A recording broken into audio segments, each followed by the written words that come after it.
And now, Rate That Album, Season 3, with Paul Muad'Dib and Joe Fremming. Two guys who know stuff. Hi, and welcome back to Rate That Album, back and forth album review podcast between myself, Joseph Fremming. With me, as always, is my good friend, Paul Muad'Dib. Paul, are you excited to go back to the good old days? I am, but I gotta be honest with you. I couldn't spend one more minute with you, Joe. That's what I expect from a slime creature from outer space. Girls just want to have fun. Or just want to have lunch. What do you want? Yeah, our past couple reviews have been pretty on the heavy side of things, and I wanted to lighten it up a bit with one of my all-time favorite musicians, humorists, parodist, I guess. Weird Al Yankovic, which is we'll talk about it, but I think he's still well known. Yes, but you kind of had to be there at this point to really, I think, really to be able to take it in. Like when we were growing up, whenever in the 80s and in the 90s, whenever there was a popular song, you damn well knew Weird Al was around the corner with a parody. Yes. Good intentioned parody. He wasn't shitting on people. He got into one little beef with Coolio, but that was more of a misunderstanding then. Well, and we're going to discuss that because there is a song, I think you know which one I'm talking about, where it's a little harder than what he normally does. But we'll talk about that when we get there. But it is good-natured. It is good-natured parody. Yeah, it's good-natured.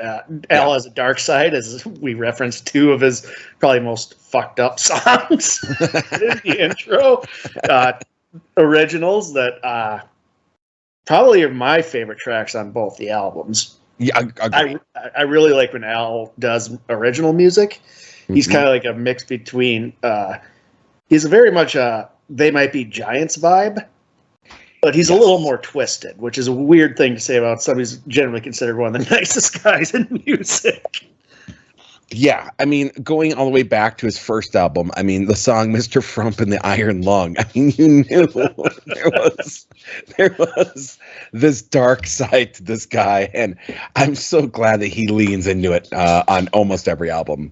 Yeah, so we're going to do two of his albums because they're generally short. And I figured we just needed a break. I mean, we went from heavy hip-hop stuff with lots of implications on First Amendment issues, which you and I are very, we're very pro First Amendment. Very. Things we really just have always cared about. But we're going to do our silly side this week. Yes. We're doing his third and fifth albums, Dare to Be Stupid and Even Worse. Yes, and I think it's smart that we skip Polka Party. Yeah, well, I like Polka Party, but I wanted to go. There's a reason I picked Even Worse. We'll get to it when we discuss it, but it was, that album hit me at a right age. But we're going to do Dare to Be Stupid, the title track, which is a style parody that Al does of Devo, which Mark Mothersbaugh said it was the most beautiful thing he ever heard, and he hated Al for doing it because it pretty much out-Devoed Devo. Yes, and that was a real thing he said. That wasn't like a parody interview. Like, yeah. He had that just like, he's just staring into the camera behind the music. I love it. I absolutely love it. Weird Al also is one of these guys, and God, knock on wood, that has not had a massive controversy. No, he hasn't. There's not a lot to know about him, is there? He's just kind of a nerd, Like he got a start. He was discovered by Dr. Demento, which is, I like discussing this stuff too because it's such a bygone era at this point that there was like radio DJs that had free reign to do whatever they wanted. And Dr. Demento was one of them, where he would just do like these bizarre radio shows. I think there's who's the for the longest time there was a guy, I think he was out on the West Coast, but we got him on St. Cloud, where he'd be like on at like 3 to 4 a.m. talking about UFOs. Well, okay, I'm trying to think of who that would have been because there was the Wolfman, or what was his name? Wolfman Jack. Yeah, but he was a rock DJ. He was a rock DJ, but yeah, there was that guy. Oh, he was Ancient Aliens before there was Ancient Aliens. Yeah, and didn't he? Well, he was a weird guy. Didn't he also run for mayor? Yeah. Okay, that's Eddie Ebach. Eddie Ebach, California. Like I don't. Yeah. Yeah, it was a wild time. We grew up in a weird time, man. We did. Like, we grew up in a weird time where somebody could make a living making fun of popular songs, and I love Al for it. I wish he would still do it. I think he's kind of retired from that. He's basically said he'll never make another album, which is so sad. Yeah, I guess he's up there. He just probably wants to relax and not piss off Coolio anymore. Well, he's up there now. I mean, you got to think about it. He is in his 60s. Yeah, there was Dr. Demento, who I think Dr. Demento though was all. I mean, yeah, you had other ones, but he was the real like fringe. Like when you don't hear about anyone putting Dr. Demento like in the realm of Dr. Demento. You know what I mean? Yeah. Radio was so different then, and I do miss it. I miss that age of before Clear Channel. Really, Clear Channel came in and standardized and sanitized radio. Yeah, it's sad. Fargo does have a kind of a pirate radio station, which I love. It's just this guy just plays whatever he wants, and like. If he needs to fill time, he puts on like European news. I think it's because he gets it for free. Oh, that's fantastic. Yeah, it's wild. So it's still out there, but it's really just a lost art. I think everything's so corporatized in this day and age that we've really lost the excitement of radio that it once brought. I think our last good radio station that wasn't college was The Edge. When we were growing up, 93. Yes, 93.7 The Edge, yes. And it's, what was it, the last day they just played It's the End of the World as We Know It on repeat? On repeat all day. So The Edge was the one, they used to do Edgecapades. Yep. And I think I told you this story. They had Diaper Boy, who was a man on the street that they made go around in a diaper and interview people. And Diaper Boy wasn't well liked. Well, neither was the band Delamitri. But Delamitri, Blimp, Flip, Violent Femmes, and a couple other ones were at this what they call the Edgecapades. You remember that? It was I think they only did 2 or 3 of them. But it was like this winter kind of concert thing that they would do. Because in the summer they did Edge Fest. Yes, they did Edge Fest, and in the winter they did Edgecapades. And I was there, and Delamitri got booed off a stage. And Diaper Boy thought he was cool. Like, Diaper Boy wasn't in on the joke, and he thought he was cool, but he was always kind of like not. And the DJs in the morning were really mean to him, but he ended up trying to stage dive off of some speakers, and no one caught him. Oh, God. It was awful. It was awful. I mean, he was fine. He wasn't like hurt or anything like that, but yeah. And then, then you also had, granted he's a dick, but you had on our end, you also had Tom Bernard and his morning show when we were kids, which was really unsanitized. And I mean, that's where they introduced the Chucker, who was like a prankster guy. And it was Tom Bernard, the poor man's Howard Stern. Except Howard Stern got a little brighter as he got older. Tom Bernard just got drunker. He still hates Howard. He thought he could be bigger than Howard Stern, and it just never happened because he's just a fat piece of shit. Anyways, yes. But not speaking of fat piece of shit, our vegetarian man of the hour, Weird Al. So, Joe, what do you know about Weird Al's life or any background, or do you not know a lot? Well, I just saw, when I was younger, I saw the behind the music. He had a pretty normal life. He was like a nerdy outcast. played, an accordion, which is, got all the babes. He was just like, he was a driven guy and had a warped sense of humor discovered by Dr. Demento. His first well-known parody was Another One Rides the Bus. That's the one that got him famous. Yes. Yeah, it was a parody of Another One Bites the Dust by Queen. And he just kind of took off, and he was always like in the ether, us growing up. And he did an amazing movie called UHF. I love that movie. I have that on. I have that on VHS. Stupid. I have that on VHS somewhere. Yeah, you're so stupid. Yep. Michael Richards with the hoses the kid. Who wants to drink from the fire hose? Yeah, hey, so Uncle Nutsy's Clubhouse. I mean, he's all the way up until his last album was Mandatory Fun. I think that came out in 2016. 2016, I think it was 2016. Yeah, so he had like a nice damn near 40-year long career. So yep, he's always been there. And now we're going to talk about two of his albums. So let's kick off Dare to Be Stupid, Paul. Yes.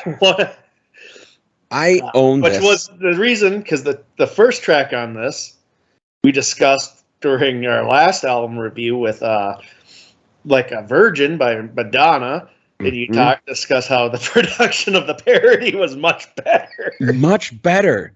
Yeah. So we're kicking off track one, Like a Surgeon, a song about an incompetent surgeon. Yes. Who just tearing people apart, and they're dying before he gets paid. Give me all your Costners. Yeah, it's dark. It's great.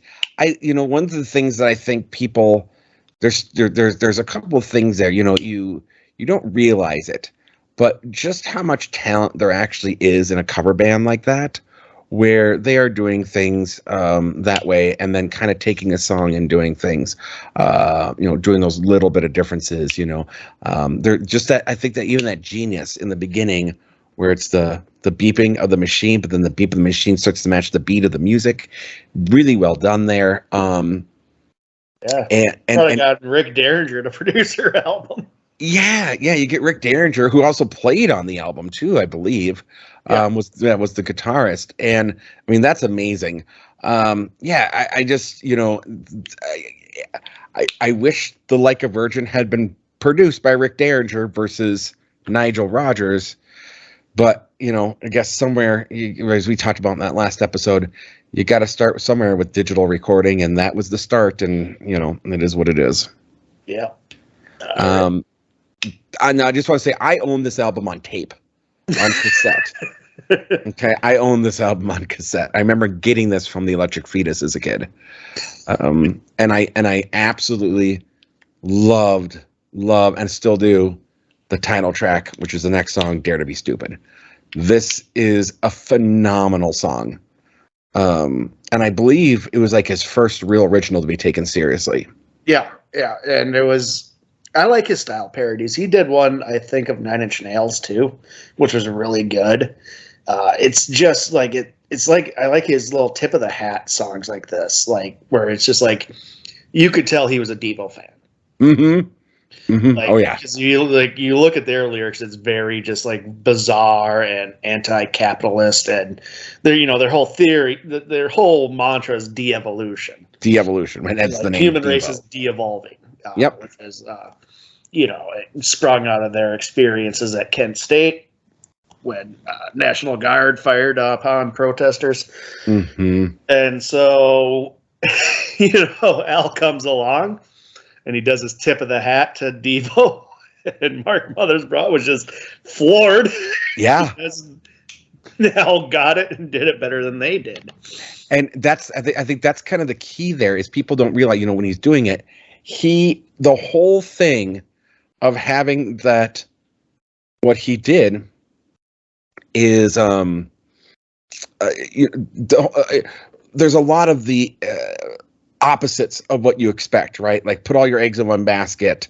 And there's some dated things in there, like you better squeeze all the Charmin you can while Mr. Ripple's not around. Hey, I love the Mr. Whipple reference, man. Yeah. Kids today probably won't get it, but I remember Mr. Whipple. Yes. This is exactly like, I think that's why Mark Mothersbaugh was like, oh my God, it could have been this simple. Yeah. This literally, even though it's a parody and funny, it comes off, if you're a fan of Devo's work, like this comes off as this could have been on a Devo album. This could have been on Are We Not Men? This is Devo for sure. Yeah. And like it would fit and it wouldn't be a parody. So I think this to me, I think is probably, at least in my recollection, one of his best style parodies. Oh yeah, absolutely. So next we get to Huey Lewis and the News parody. I Want a New Duck. And I Want a New Duck. This is just dumb silliness. Yes. Like I love it. Like it's just you want a new duck, one that won't quack all the time. He's gonna be duck pate. Won't chew holes in his socks. Like it's just, like what kind of is it's just raising the question, does Al know what a duck is? Yeah, right. And I do think later on, it was on Funny or Die, I believe. They did a parody of American Psycho. And it is genius. Where Al plays the Paul Allen role. Yep. Huey Lewis is Patrick Bateman. It is so brilliant. Yeah, absolutely awesome. Try parodying one of my songs now.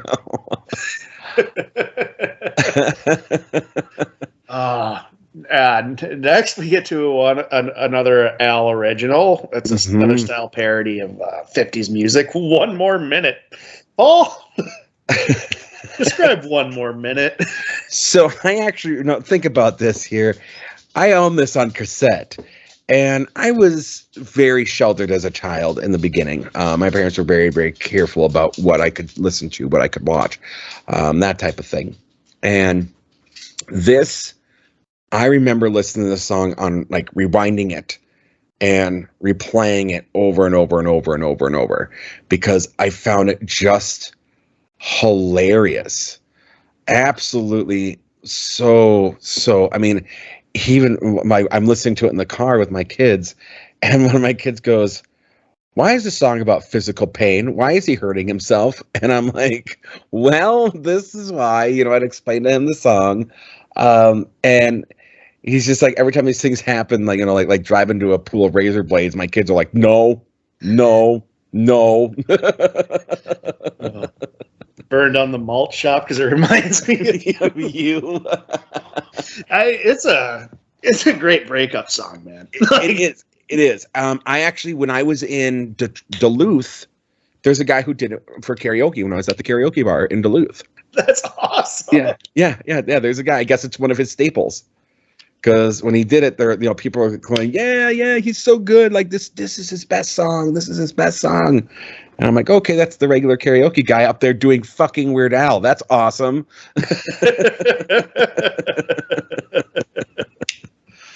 Yeah. Next we got which one of my kids' favorite song, Yoda. Oh, it's so good. It's all the little runt sitting there on a log. Elliot, soda. That's what it is. Soda. And people gotta realize how brilliant that is, because the original opens with Cola and Lola. So he did Soda and Yoda. Like, that is actually brilliant. It's you look at it and you go, it's so simple. But sometimes simple gets lost. Yeah. And I think just that little thing there and what he did was just genius. Yeah, absolutely. Yeah, and it's basically retelling the scene of Skywalker meeting Yoda in Empire. It's like, it's not a complicated song. No. It's just like it's just like a jackass meeting Yoda. Like, what the fuck is this thing? Yeah. And then like the lyrics that really, stuck out over time now, because, obviously they did the prequels and then the sequels, and it's nonstop Star Wars. Mm-hmm. The long-term contract I had to sign says I'll be making these movies till the end. The end of time, which is great, but unfortunately, Very true. Very true in a way, but didn't work out, I think, quite the way he wanted it to. So, Mark wanted it to, so it is what it is. Now, okay. Now, this next song is also one of my kids' favorite songs. They make me play it all the time. After listening to it, it's George of the Jungle. I'm trying to I remember the cartoon. Yep. Was it part of the Rocky and Bullwinkle stuff? No. I just always thought it was because I was just why does this sound so familiar? But yeah, no. George of the Jungle was you have to remember. Okay, so George of the Jungle was a 60s, 70s cartoon that was in syndicate, and then I find it just so weird that Weird Al did this cover of it, and then they made a new version of George in the Jungle cartoon, and then I think also this brought out the thoughts of making a George of the Jungle movie. It was produced by the creators of Rocky and Bullwinkle. Yeah, it was produced, but it wasn't part of that. It wasn't in with Aesop's Fables or Fractured Fairy Tales or Dudley Do-Right. It was its own thing. It was its own separate 20-minute cartoon show. Yeah. Yep. All right. It's a catchy song. But then we get to another Al original, Slime Creatures from Outer Space, which it sounds like it could have been on a Dead Milkman album. And it also seems like something you would have read on a Calvin and Hobbes comic strip, too. Exactly. Calvin and Hobbes, you nailed it. Because I think they did something like that. I remember the Calvin and Hobbes strip where they had Calvin and Hobbes when they'd be in space. Yeah, you nailed it. Now, I know that they credit this one as saying it's a Thomas Dolby cover, but no one knows who the fuck, not cover, but parody. No one knows what a fucking Thomas Dolby is these days. No, which is a shame because he's actually really talented. He is really talented. It is a shame. Unfortunately, he got labeled as a one-hit wonder, and that's where you go from it. Yeah, he was blinded by science. But later, his song was covered by Bootsy Collins and William Shatner as one of the best covers of all time. So, we're going full circle here on these because right after this we got Girls Just Want to Have Lunch, which we reviewed the original album by Cyndi Lauper, an album I still very much love, and I love that album. Much in my rotation. Mm-hmm. Yeah, what the interesting thing is, now with Girls Just Want to Have Lunch, I do got to say something on that, because you look like Weird Al has done, as we saw even earlier in this album, covering Like a Virgin. He can kind of get that. I just think he didn't even want to attempt doing some of the high highs that Cyndi Lauper did. So he just, went in with this Girls Just Want to Have Lunch. It's a weird juxtaposition on some of his other covers. Yeah, I thought so too, because it's almost more aggressive sounding. Yes. Opposed to the nature of the original song, which is very fun. Yep. And it's so this is a cover that I think both these maybe it's something that he does on each album, and I'm not to my recollection, but we'll talk about it on the next one when we get there. But there's another one where I felt like it was a little bit different type of parody. But this was aggressive, and it didn't feel like he was trying to do it or put as much effort into it as he did like a Surgeon. Yeah, I don't know. It maybe he was. I don't want to say it was forced, maybe, but it just didn't seem like he had his heart in this one. Exactly. Compared to the other stuff. Yep. Next, we come up to "This Is the Life" theme song from the movie Johnny Dangerously, a movie I think is severely underrated. Very good, Michael Keaton gangster comedy. Yep. With Danny DeVito. You had Joe Piscopo in that movie. Oh God! If you have Joe Piscopo, it's God. What does she say to him? So your name's an adverb? I can't remember exactly what she says, but it's so funny. So your last name's a verb? Joe Piscopo, who made the zombie buddy cop movie Dead Heat. I think is the name of it. That movie love Dead Heat. I love with Treat Williams. I Yep. love Dead Heat, dude. Underrated. A wild time, my friend. What's that? The 80s were a wild time. Oh, they were. Well, he also did Wise Guys with Joe Piscopo, with Danny DeVito, if you remember as well. I mean, Joe Piscopo did have his day in the sun. It was very brief, but he had it. Yes, very, very brief. Yeah, it was Wise Guys was the big one, and then Dead Heat. But again, if you're going to be a movie with Treat Williams, I mean, come on. Yeah. You know, that you got that going for you. But yeah, unfortunately, Joe Piscopo then became kind of a joke, and that's just sad because I thought he was very funny. Yeah, but it's still, I mean, the Stonecutters song on The Simpsons, I mean, you needed the... Oh, wait, no, that was Steve Guttenberg. That was Steve Guttenberg. That's Police Academy, sir.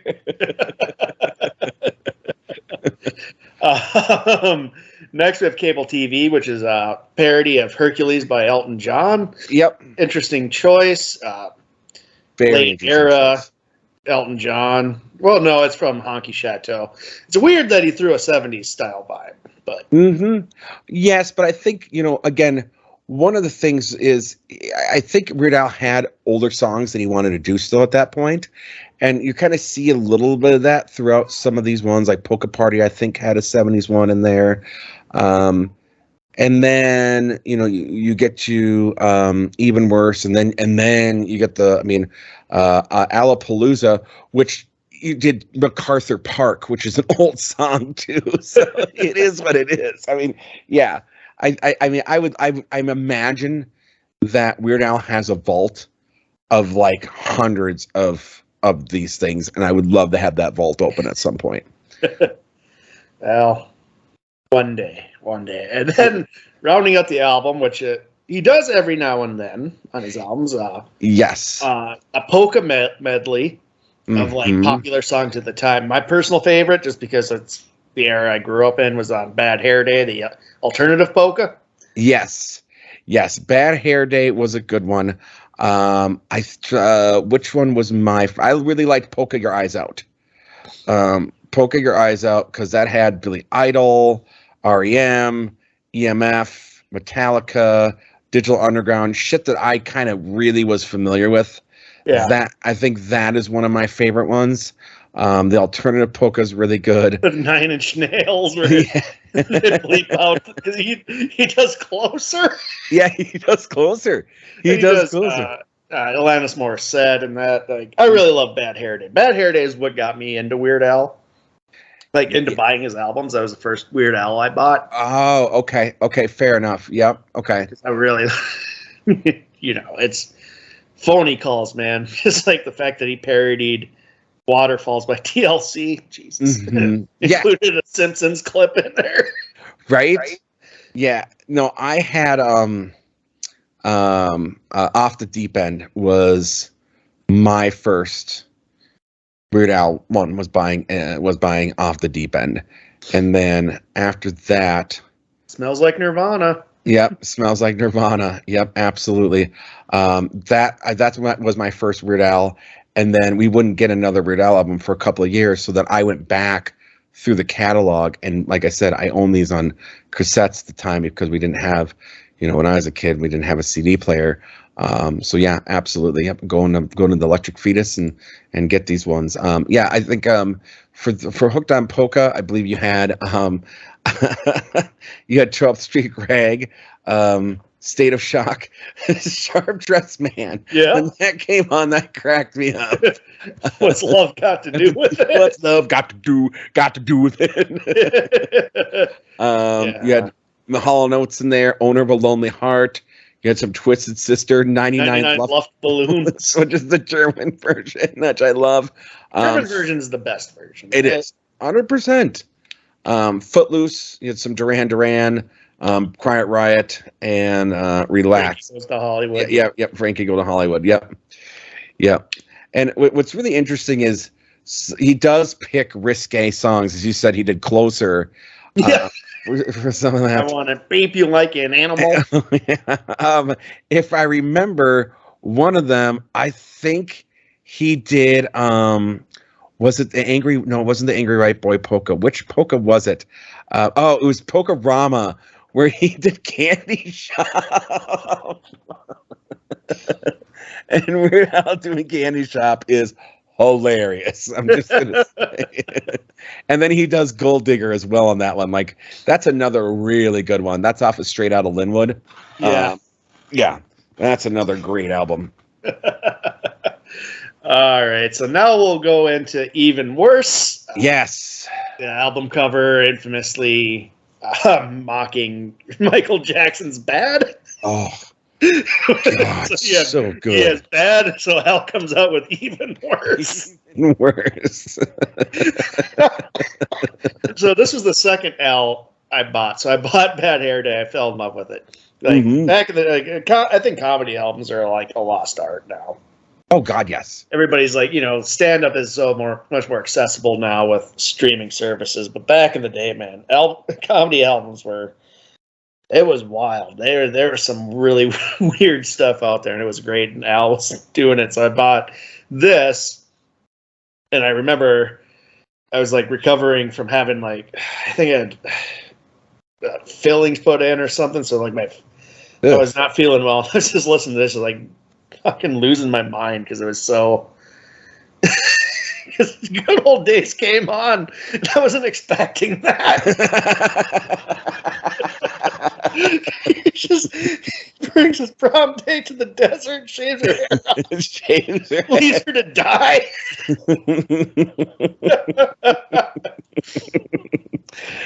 Yeah, this was, I think, a game. This album was a game changer. Because this is when he always did the videos, but I think this is when the videos became more. Yes. Better produced because the first track, Fat, is the production value of that video looked exactly like the Michael Jackson one. Like, he did a little bit of that with Eat It. Yep. He did a little bit of that with Eat It, but Fat was he won a Grammy for Fat. Yeah, and it was like the intro, like where in the original Michael Jackson's being bullied by gang members. Al's getting bullied by a couple of fat guys in a parking garage. Like, where have you been? Like, they haven't seen him at the IHOP or something. Yeah, and they're trying to get him to eat. I'll show you who's fat. I'll show you who's fat. And then he just blows up. Oh, and that fat suit's amazing. Oh, and God, it was... you could tell he put a lot of effort into that video, really trying to parody Michael Jackson. And, I think, if I remember correctly, he and Michael Jackson had a pretty good relationship. Michael loved what Weird Al did. I think so Madonna didn't like him. I know that. No, Madonna was not a fan of Al, but Michael Jackson might have been a fan. I think Michael For all his seriousness, I think Michael Jackson was one of those people who could laugh at least at himself a bit. Mm-hmm. Yeah, completely. I mean, he kind of has to when he has a monkey and dresses like a glittery member on the Sgt. Pepper album. Yeah, and I think that he, I just think I think Michael was, he was a child at heart, and I think he could enjoy what Weird Al was doing. Absolutely. Now, I could see this song, though, it was released in 2022, being problematic. Oh, you couldn't do this song. No. You could not do this song, guy. No. People would be like, you're fat shaming, and it's just like... Yeah. I mean, and being racist. Because he's got more chins than Chinatown. Yeah. Yeah, you can't say that anymore. I mean, again, it's like you're going back. It was like, what was acceptable, and when did this come out? Like 85? 88. What was acceptable in 88 is not, even for Weird Al. No. And you think about how benign this was, by the way, because Weird Al always prided himself on being a clean comic. So this was benign for what the 88 was. Like, this was absolutely harmless. There was no malice in this song. But he'd be canceled today. Yeah, it would be canceled. It would absolutely be canceled today. Yeah. Which is, I'm sorry, and I still laugh at it. It's ridiculous. It's a ridiculous song. It's so funny. It's so fucking funny. Your butt is wide. Well, mine is too. When I sit around the house, I really sit around the house. Watch your mouth or I'll sit on you. Yeah. Yeah. I mean, ham on whole wheat. I mean, you really look at it, and you know, I know you could sit there and say it was it, but really, it's all self-deprecating at the same time. Yeah. You know, I mean, Weird Al wasn't fat, but you look at it from the point of view, and I know people would be like, "Come on, whatever," but I'm sorry. The character he's singing from the point of view is proud of how fat he is. Exactly. Exactly. Even when he goes to the beach, he's the only one who gets a tan. It's so genius. I'm sorry. It accuse us for being juvenile for laughing at it, but my God, it's so great. You know what? I don't care. I just turned 41. I'm going to be some things I'm still going to be juvenile about. So. Yep. Nope. I'm right behind you, buddy. I got it next month. I hit 41 next month, so I get it. Okay. So next we hit. Okay, so this album I love just because again, this Dare to Be Stupid's fun, but this album's just strange at times. It's strange. It's Stuck in a Closet with Vanna White is a very strange song. It's a very weird song. I mean, you know, we haven't really dived into the lyrics, but I think this one we need to dive into the lyrics. Because this one is it's wild. It's so he's doctor. Every night I have the strangest dream. Doctor, listen to me. Tell me what this means. First, I'm going shopping my underwear. Then all of a sudden, I'm floating in midair. My lips fall off, and everybody starts to stare. Donuts and hot dogs are flying everywhere. Yeah, now, I mean, doctor, this is like wait a minute. That's as surreal as like the trippiest Beatles song, you know, like that's up there with like Lucy in the Sky with Diamonds. Oh yeah. The guy's never done drugs. And the guy's never done drugs. Now, doctor, wait a minute. You haven't heard nothing yet. Next comes the part I'll never forget. I'm followed by these Russian spies that give me some Velcro and an order of fries. Suddenly I'm pulling on the Starship Enterprise. I fall down. That's when I realize I'm stuck in a closet with Vanna White. And honestly, you would have asked me, even in 1998, but in 2022, would people know who Vanna White is? I'd be like, no. But she's still doing it. She's still on Wheel of Fortune. Yep. Absolutely. No. She is a household name. Everyone knows who Vanna White is. I don't care who you are. Yeah. I mean, you know, and again, you get a little bit of the problematic lyrics in there, you know, but it was a sign of the times. No malice. But yeah, I mean, that's the thing. There's no malice in Al's music. I mean, none. You could take it offensively, like fat. I can see the argument there. I can. I don't agree with it, but I can see it. So I'm not going to tell people how to feel. Yep. This is I can see is at times problematic, but fuck, it's so weird. Like I almost don't know if it is problematic because it's almost like a stream of conscious. It's like Bob Dylan's Stranger Stream of Consciousness. Yeah. Bob Dylan's 115th Dream, where it's just gibberish. It's just all very visual lyrics. Yes. That's what this is a lot like. And I think that this is to me the precursor. I mean, I know it came out several years later.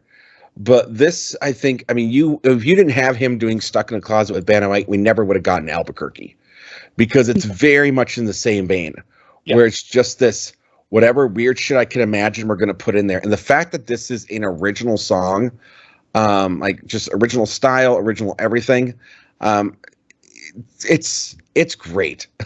Yeah, it's great. And then it goes into one of my guilty pleasures, I'll say. The song is just 6 words long, a parody of the George Harrison, which, I mean, if you think about it, so like, it almost feels like like Harrison's working lyrics for it. Well, and this is the thing. There was, there's very little songs and the parodies where Weird Al will go after the band themselves or the artist themselves. Yeah. This one and Smells Like Nirvana are like the only two off the top of my head that I can really think of where he actually kind of goes after the artist.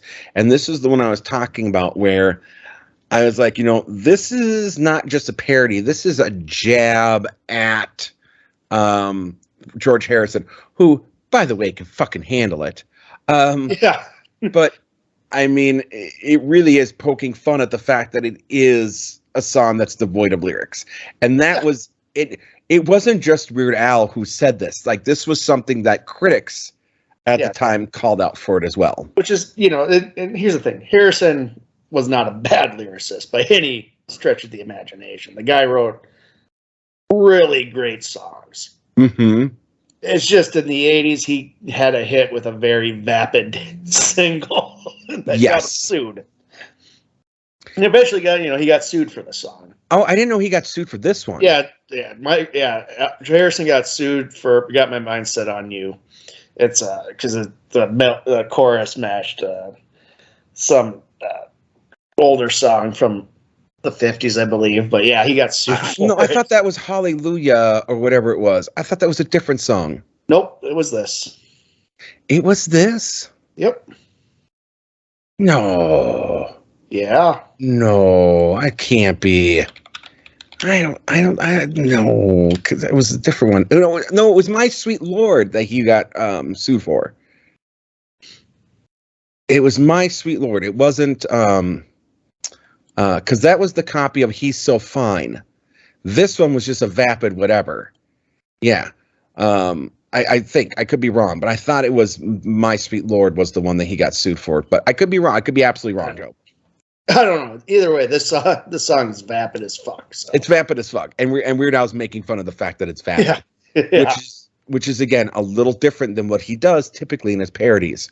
So I always felt like this album, especially, I think, is one of the more darker tone albums of Weird Al. Yeah, I think he had some stuff going on. I think he had some stuff going on. The next song, You Make Me, style parody of a band I absolutely fucking despise, Oingo Boingo. Oh, see, and I like Oingo Boingo. Like, this is where you and I disagree. I really enjoy Oingo Boingo for their weirdness and just their Oingo Boingo Boingo-y. But I could see where you despise it. But You Make Me the lyrics are hilarious. Yeah, it's funny. I hate Oingo Boingo, so it's a very quick skip for me after this review. Fair enough. This is followed by one of my favorites on the album. I Think I'm a Clone Now. So good. Parody of I Think I'm Alone Now, the Tiffany version, which I actually really enjoy. I can admit that as well. Like, we talked a little bit about that. Like, the Tiffany version is a really good version. Like, there's time in my youth I wouldn't have never admitted, like, oh my God, Tiffany put out a good album. You know what I mean? Or put out I'm past that point again. We're in our 40s. I have nothing to hide. I have no guilty pleasures at this point. Tiffany's a great song, and the cleverness of this, especially in 1988, doing a song about a clone, is genius. Like, straight up. Always two of me just to stand around. Oh, there's another one of me just to stand hanging around. It's just like how it's just like benign it is too. Just like how he has a clone, but it's just basically has him watch the house while he goes on vacation. Right. Yep. Every gene is a hand-me-down. Yeah. Yeah, I think this one is more clever lyrics. Born in a science lab late one night without a mother or father, just a test tube and a womb with a view. Like you could tell, like when this is a song I just feel like he enjoyed writing those lyrics. Like, it's just like, I love he has like the sci-fi, like not like good sci-fi, but like that weird 1950s sci-fi. Absolutely. Yeah. No, it was that. It reminds me of like those 60 like Attack of the Man with the Attack of the Brain or Creeping. Yeah, absolutely. Basically, movies MST3K would parrot, Yes. like make fun of, riff on. Oh, next we have Lasagna. This is cover of La Bamba by Richie Valens. So this is probably my favorite on the album. It's so good. I mean, favorite parody. He sings it in an Italian accent. He does it. It's like, so La Bamba was kind of like, if you think back in the history of rock and roll, that's a pretty big moment because Richie Valens, I believe, Mexican American. Yes. Had a hit with a song that was all in Spanish. Yes. And that broke some ground, and then Al comes and does his, but instead of like doing trying to do a Mexican accent, he just goes for the throat with Italian. Now again, this is a song that would get him canceled. Yeah, this is getting him canceled, but my God. Oh I love it. My kids love it. Mama mia babino, Samana you. Samana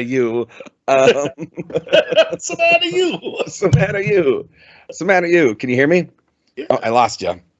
Samana you. Oh, there we go. Samana you. What are you talking about? You should have tasted my lasagna. I wonder if he recorded this song in one of those track suits. Oh God, that'd be. Oh God, the Italian Anti-Defamation League's going to go after us now, Paul. They're all going to go after us, Joe. It's fine. We're going to be all right. This is Paul. Another highlight of the album, Melanie. Oh, just before we get there, I gotta say I love the third part of it where he starts getting angry again. He's like, "Don't get any on ya, you sloppy pig. You get really a nice pig like a cousin Luigi." Oh God. Oh, so genius. Yeah. Yes, Melanie. Love this song. It's so good. It's so good. Great. Yes. He never would have met her if it wasn't for his telescope. It's another creepy song, man. It's another creepy song. It's not as creepy as Good Old Days, but it's up there, man. It's up there. This is like, if you thought The Police's I'll Be Watching You is creepy, and if you don't think it's creepy, you should. You should. It's a very creepy song. It's a very creepy song. This is more creepy than that. Very much so. Very, very, very much so. To think I never would have met her had not bought that telescope. She lived across the street on the 15th floor of the Gilmore building. I saw her in the shower reaching for some soap. Like, holy shit. And are you still mad? I gave a mohawk to your cat. Oh. And then he kills himself. Yeah. Al was going through some stuff, Paul. Al was going through some stuff on this one. Absolutely. Absolutely he was. Oh, yeah. No, I completely agree with that. Oh, now we come to Alimony, a cover of Moni Moni by as performed by Billy Idol. It's an older song. But yeah, this is another angry song, Joe. Yeah. I don't know enough about his private life because he doesn't really talk about it that much, so I don't know if he was going through like actual shit or like what. Yeah, even behind the music, like nobody, like I believe it was like even they asked Victoria Jackson, she's like, I have no idea like what his personal life's like. Right? Yeah. No. This is a. He gets really angry in Alimony. What's that? He could have been going through a divorce, nobody knew. Yeah. I mean, he feels like he was really, really angry in this song. Oh God. It's good. It's good. And then we, before we get to my favorite on the album, we get two style parodies. The first one, Velvet Elvis, a style parody of The Police, which, my God, yes. This is, you could tell right away it's a Police song. Oh, yeah. No question about they have such a distinct sound. Yes. Like, I'm not a huge fan of Sting, but I do like me some Police. Absolutely. Then Twister's a parody of Beastie Boys. It doesn't really work for me that much, but at least you knew it was. You could tell. You knew it was Beastie Boys. Yep. parody. Yeah. It's just it's not as good as his other style. It's no Velvet Elvis. Velvet Elvis is hilarious. Velvet Elvis, man. Holy shit. And now we get into like a style parody of James Taylor, which I didn't know, but I can hear it now. See, I was going to say I didn't know it was either, but I was like, this is James Taylor or Croce or Jim Croce. Definitely like the acoustic singer songwriter, mm-hmm. And it goes in a dark direction pretty fast. The good old days. Our narrator's looking back at the times he found joy. One of them's when he smashed in the face of the guy who owned the local store. The shock on his face. Yep, or he was he was killing torturing rats with a hacksaw and pulling the wings off of flies in the basement while his mom's making pies and his dad's going fishing. Little slice of Americana. We were all there. But I think the piece de resistance is Michelle, who was nice to talk, who was fun to talk to and nice to smell. Oh God! So this album, I was like recovering from dental work, and this came on. I'm listening to lyrics, and right away, like with the guy with the store and the rats and all, I'm like, what the fuck? And then it goes into poor Michelle. I'm like, holy Jesus. I hope she made it home. I wonder if she ever made it home. I don't think she made it home. No, I think she's dead in the desert, man. She's dead in the desert. She shaved off all her hair. You can remember the screams. It is, and the fact that the juxtaposition between it being like a happy singer-songwriter James Taylor style to these lyrics are what make it, I think, stand out. Happy. It's just like this nostalgic, looking back to a better past. And the past in this guy's view is the most fucked up thing you can imagine. It's like, oh man, it's genius. It's what it genius. is. It's my favorite Weird Al song. That's why I wanted to do this album too, because Good Old Days is hands down my favorite Weird Al song. It is. It's a magic that I don't think, like, I don't know how he didn't never really topped it with his darker songs, and he's still done darker songs over the years. Yeah. But this was, I think, the highlight of that style of Weird Al comedy. Really, and I think it was this album in large. I mean, he was getting some good press all the way up to this album with some of his originals, but I think that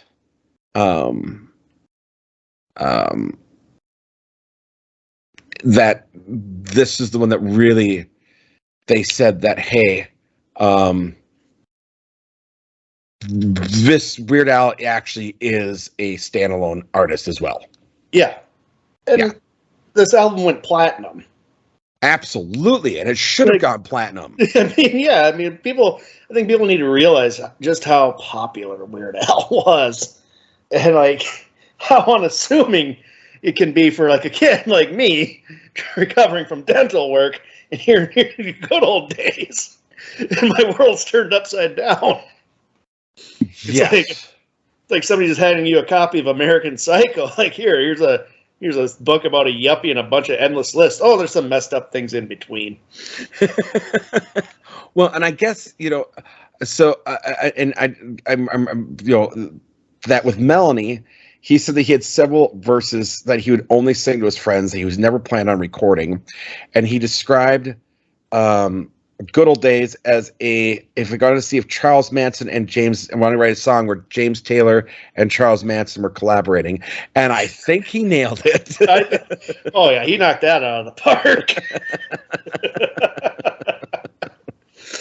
Yes. Oh yeah. The critical responses and commercial performance. It was people like it. People liked Weird Al. Well, Critics might not have been his biggest, but I don't really. When it comes to Weird Al, I don't give a shit what the critics say because he's a Weird Al approach to music is very populist. Mm-hmm. It's basically what's the popular thing in the American culture, and satirized it. I mean, Yes. Who fucking cares what the critics think of that? Because little kids like you and me, we were laughing and having a good time. Oh, absolutely. And I know, Weird Al got turned down by both Prince, which I think would have been genius that if Prince had said yes and let him do it, have a Prince and a Michael Jackson parody on the same album. I think that would have been genius. Yeah. But we got what we got. And I think that's also why you have a few more of the style parodies than the actual parodies. Like this one, you got, 2, 3, 4, 5, but you had half parodies, half style, and a couple original. I mean, this I think was the first Weird Al album that had more original and style parodies than actual parody. And it worked. Yep. It worked well. Absolutely, it worked. Yeah. So, Paul, would you recommend these albums? Oh my God, yes. Yeah, I would too. It's I still find Weird Al's music highly entertaining. Mm-hmm.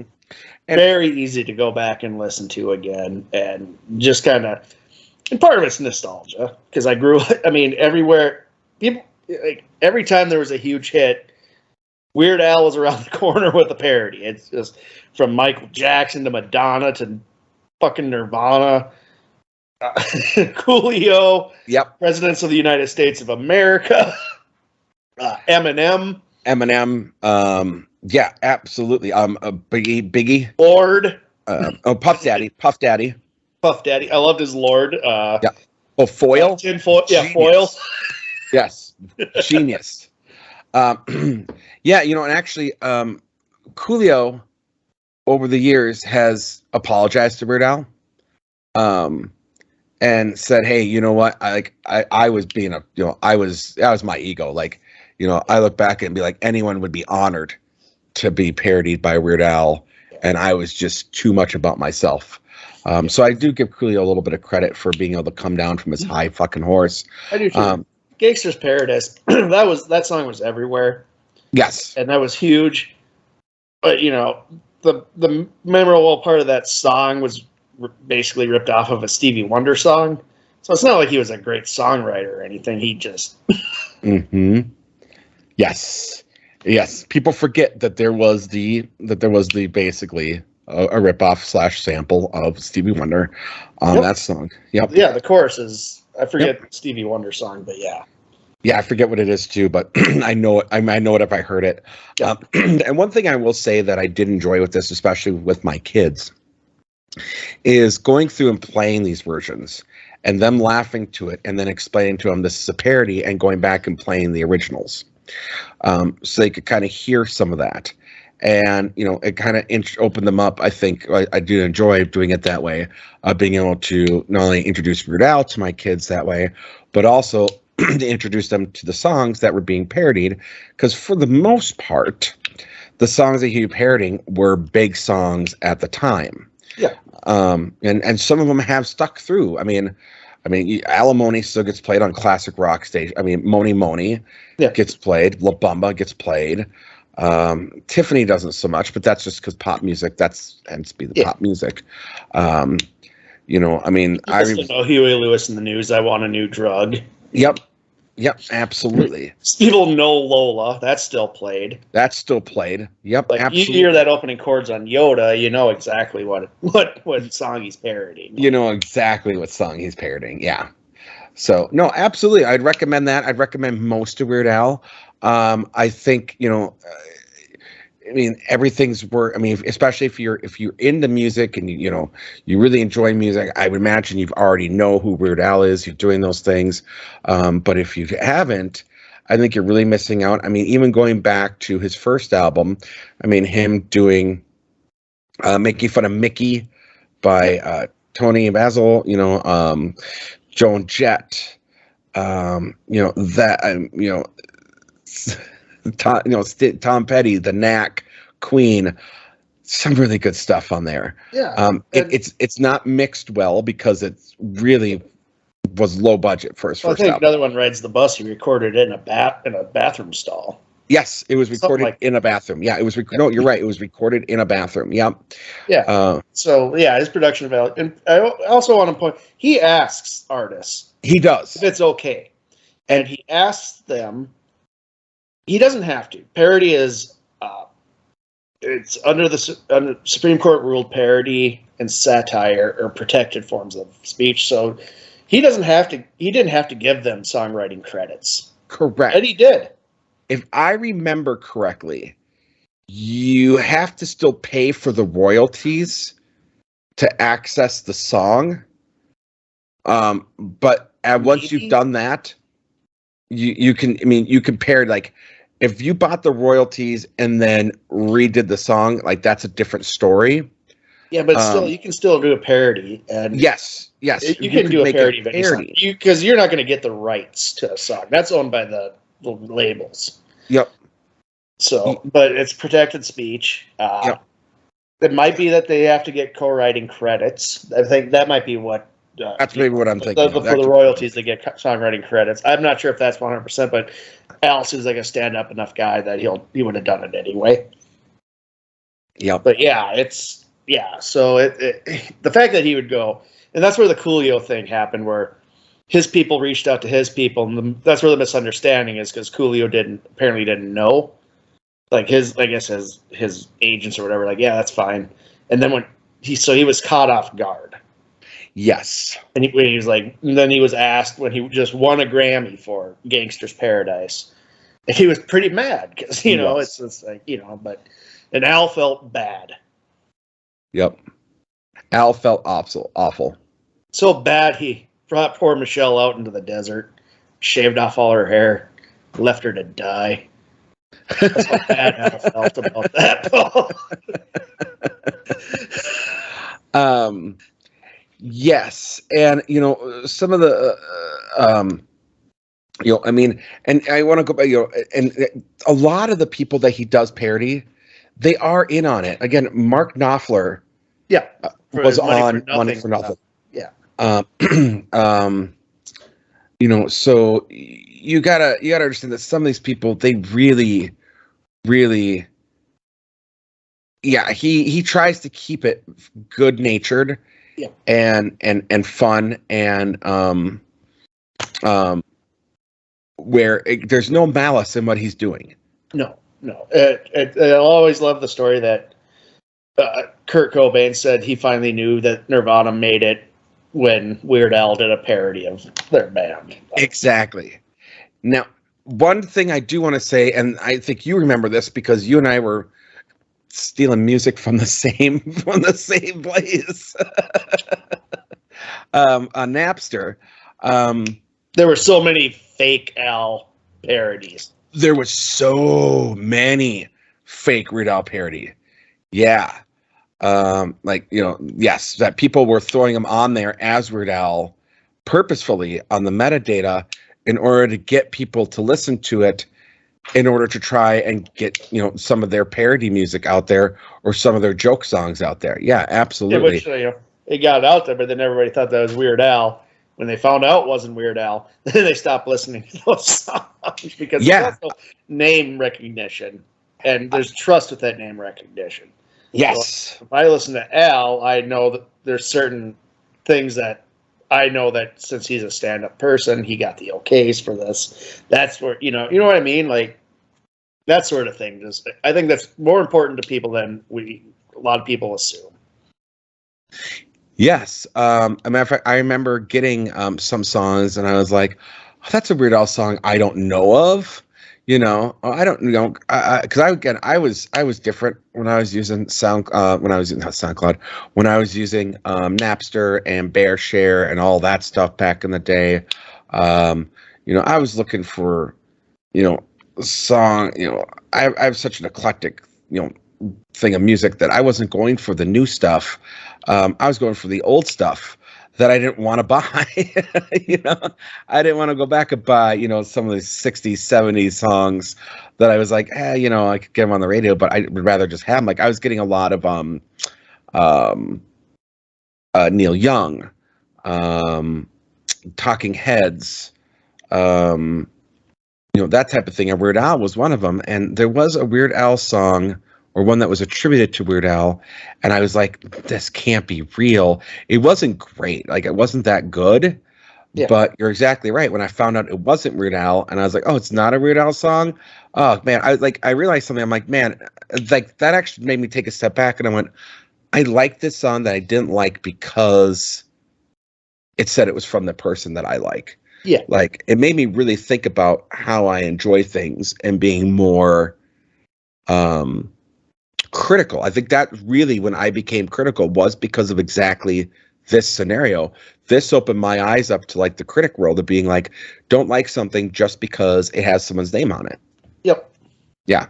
Nope. Yeah, absolutely. I went through that same thing too with Napster and then LimeWire, which destroyed so many computers. LimeWire was a disgusting haven of viruses. Oh God, yeah. I'm glad those days are gone. Me too. No, it's good and it's bad. You know, I mean, I in a way, I don't know. I sometimes wonder if LimeWire and Napster was better for the artists back then than it is now, because I think they're getting paid less, like than they were. Because I mean, at least people they were getting paid by Napster or LimeWire. I mean, no. But you had the, you know, it was, again, you have to understand, we had 56K modems. It would take one day to sometimes get a 3-minute song. Yeah. So, you know, it wasn't something that was coming through like it is now, where it's like instantaneous, where I could just download a song and have it in a minute. But I also think, you know, you didn't really have people going out and doing it at the time. I mean, later it came to that where people realized, man, I could burn this and sell it and whatever. But really, I think it showed who the fans were, you know, people that wanted some of these songs. And I think it opened up in a way that was a little bit different because it was more word of mouth. I think even now, yes, you're getting paid like what, 10 cents on a song on Napster per play, or I mean on well, you're making a percentage of a penny per stream. Yeah.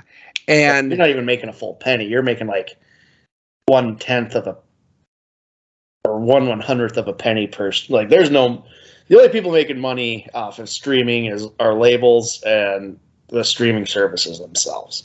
The artists aren't getting dick out of it. Yeah, no, the artists aren't making dick. So, you know, and I think what's gone now is that word of mouth. Yeah, a little bit. I think, you know, because you would have people like, oh man, you got to check out this song, and you'd be like, all right, I'm gonna download it. Now it's so weird. Hey, you got to check out this song. I don't have 3 minutes to listen to this song. Like, yeah, our attention span's really, yeah, it's fucking nosedive with smartphones and shit. Like, dude, it's weird, isn't it? Like, again, I remember being a kid and someone being like, man, you got to check out that song, you know, going on Napster, downloading it, waiting a day, getting it, and then listening to that song. Because then, someone was like, you really got to hear this. Yeah, and you were either really happy because it was a good song, or you were pissed because your friend told you to listen to a really fucking terrible song. Right. I mean, you know, I tried invested in that song, damn it. That was a whole day. Your parents couldn't even use the phone. Yeah, that's the other. Anyways, yeah, and real quick, I think you're in that music group that we have on Facebook. Yeah. And you know, I try to listen to every single song on there just because someone's like, hey, this is a good song, and it doesn't cost me anything to listen to it, and it doesn't take, you know, I try to keep that in mind.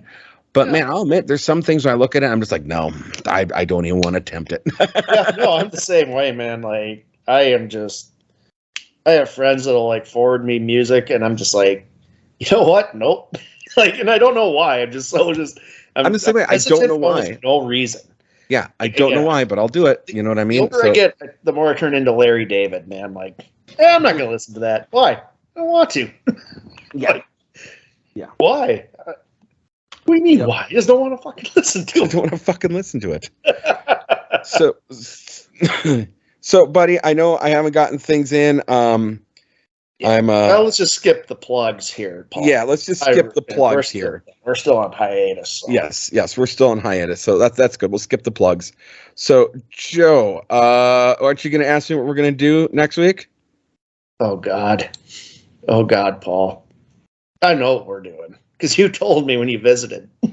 Yes. Unless you changed your mind. You've done that before where you told me we were going to do an album. You did the old bait and switch on me. So I thought are we about listening it. next to, Paul? I thought about doing a bait and switch on you on this one. You always do a bait and switch on me. It's brutal.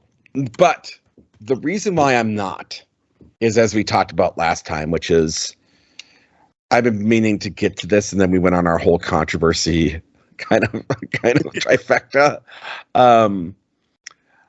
But I do think, we are getting towards the end of someone who's been prolific, for better or worse, however you want to view it, in our lifetime. Yep. And we don't do the movie. We don't do the movie podcast anymore. So at least we can discuss him and his career through. He's in some of my favorite. He's in one of my all-time favorite movies, which is Pulp Fiction. Yes, it's not my all-time, but it's in my top 10 at least. Yep. One of the best action movies of all time. He's a Die Hard. Yep. He was in Moonlighting, which is a show that needs to come back. That needs to get on streaming. I still don't know why it's not. Music rights, I believe. That's so dumb. Well, I mean, it took forever for Babylon 5 to come out that way too. So I'm just glad we get Babylon 5. Larry Sanders Show was the same way. Yep. So much.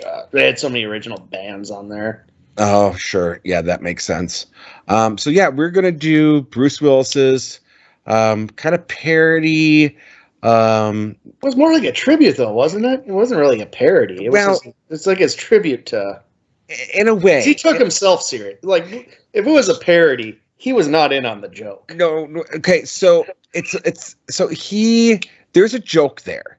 He took himself serious, but did you ever see the hour-long HBO special for it? God, no, Paul. I can't even sit through a 3-minute YouTube video of a song people want me to listen to. So it's set up like it's a mockumentary. Oh, it's kind of like Chris Gaines. Remember behind the music? The music on Chris Gaines. No, it's not like a Chris Gaines type of thing. I mean, like one of the things is like Woodstock wouldn't have happened if it wasn't for Bruno because he did this. It's like how was Bruce Willis and Woodstock was even happening? He had been like what 10? That's the and he's performing a song. Yeah, I mean, it's. You got to remember, this is still back in the day when Bruce Willis hasn't gone into action and was still kind of a comedy guy who was kind of taking himself seriously. I mean, there's winks and nods in this album of him trying to be clever in that regards. But if you haven't seen it, you really should, because it's fucking funny. Because it shows him like on Woodstock, like with a wig and like this fake mustache and like a bandana and like wearing like a fucking coat with tassels, being all drugged out on Woodstock, and like then he would dress like that whenever they opened a Planet Hollywood. Yeah, and it's just like if Bruno hadn't stepped up that day and done that, there had been a riot. Like oh god, what was that other one? That one concert that was supposed to be another hippie concert and it turned into the one where Mick Jagger hired the fucking Altamont. Yeah, they're like yeah, if it wasn't for Hell's Bruno, Angels we would have had another Altamont on our hands. From hippies. It was so funny. Yeah, it is something worth seeing. Yeah, I just looked it up. Die Hard came out in 88. Return of Bruno, the album, came out in 87. So this is right before he blew up into superstardom. Exactly. Yep. But Moonlighting was such a popular show. Oh, it was. And like nobody remembers it anymore except for you and me. We're talking about it, and I feel like it's a Mandela effect. Like people will be like, "There was no such thing as Moonlighting. That never happened. He was in MASH, like something like that." No, he was in. I think people. It's like I said, I don't know what happened. I mean, my mom and my dad watched Moonlighting like every week. Well, that's because back in the 80s, if it was on TV, people watched it. You only had 4 channels by the late 80s with Fox. So Yep. If it was on one of those, it was getting watched. Yeah. No, and I mean, but there was one of those things like there were shows that people wouldn't watch, like there, but Moonlighting was one of those ones that I think was universally loved. So that's what we're gonna do next week, sir. All right. Well, what's that? Nothing. Don't worry about it. Don't worry about it, Paul. It's fine. It's fine. Great. For some reason, I think I fucked up on this one. Joe, do you want to take us out? No. This has been Rate That Album with Paul Muad'Dib and Joe Fremming. Thank you for listening.